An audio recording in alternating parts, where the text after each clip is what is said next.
Okay, let me tell you one thing that happened. I was visiting Nigeria that time. That was 2013. So I got to the airport in Lagos.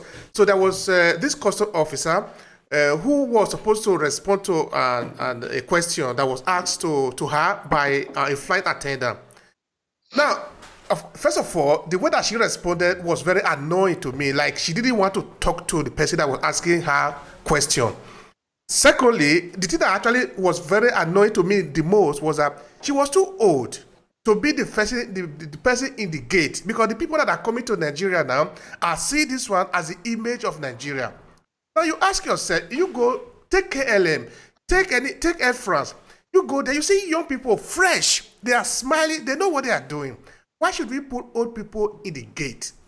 Where are the young, beautiful Nigerian ladies, handsome Nigerian men who are supposed to be there? When you come to Nigeria, they will smile at you. Oh, welcome to Nigeria. Why should you put somebody that is as old as my father, as my mother, as a custom officer? What happened to the younger people? Yes. There's really nothing wrong with having old people in any environment. There's something wrong when you don't put them in the right place in the environment. I think that's what is wrong. It's like we need our elders in our communities. They teach us custom.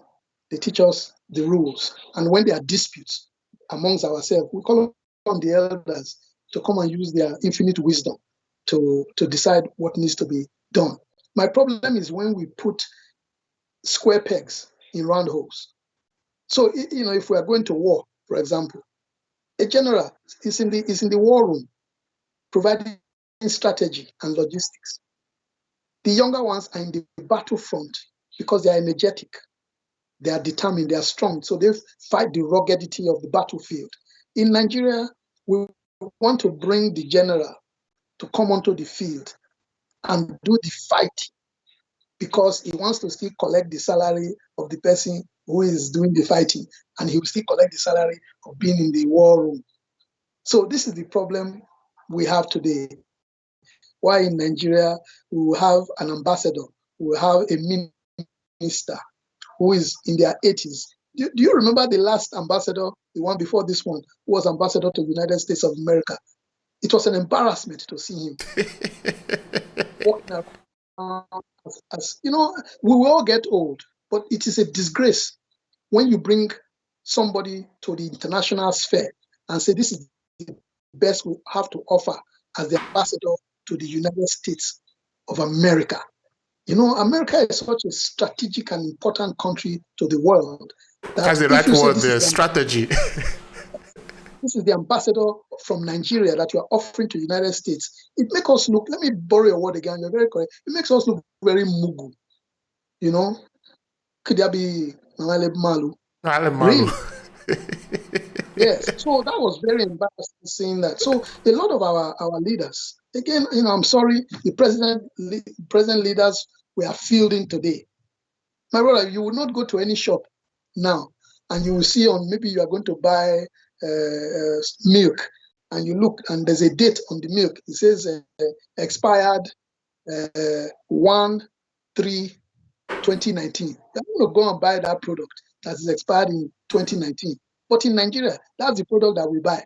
That's the product we advertise. I know that we're not talking politics. I know that we're not talking politics today, though. After what has happened to Buhari, people, I think that Nigerian people should have understand the implication of looking for an old person to be in the position of a man who is going to be running. We need people that are energetic. Why would you bring people like Tinubu aspiring to become president at this age? I'm not saying he's a bad person, but like you said, if you put the wrong thing in the wrong place at the right time, the machine is going to break down. Yeah, I said, unfortunately, this is a Nigerian phenomenon. We do what Fela call paddy government. It has been going on for a long time. We just passed the baton, like in a relay.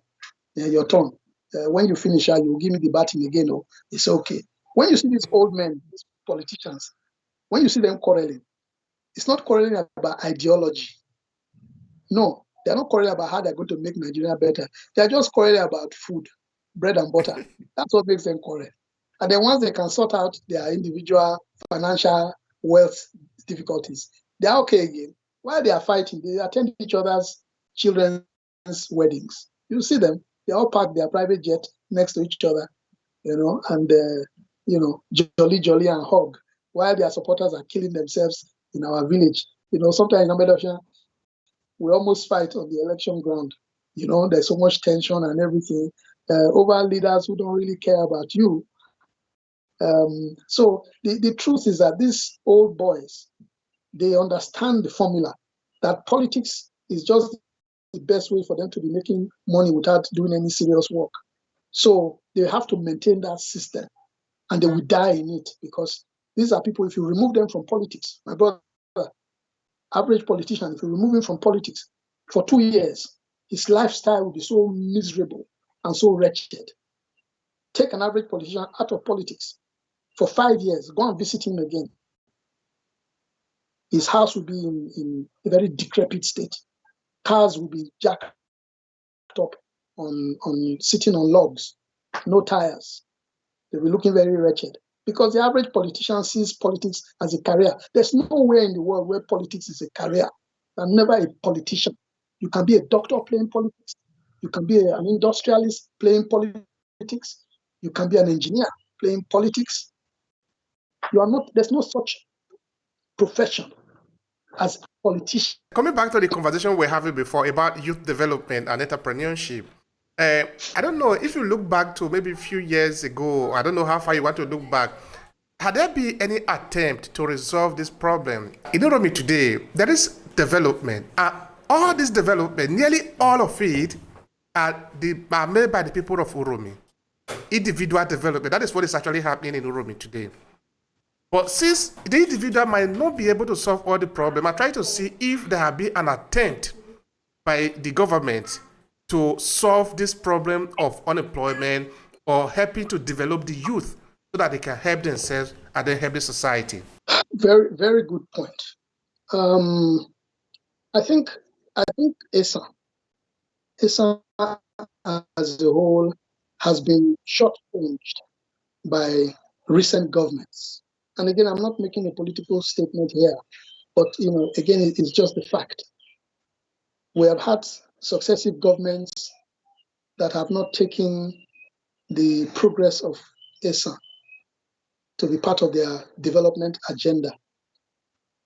I think maybe in the issue of the political spread, in Edo State, we have 3 geopolitical zones, senatorial districts, so to speak: Edo South, Edo Central, Edo North.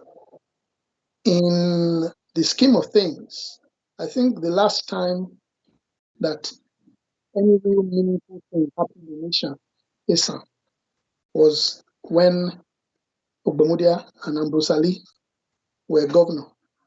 Since that time, all we see in Esan land is individual development, people doing things privately. We have, for example, the Uromi Casavita factory.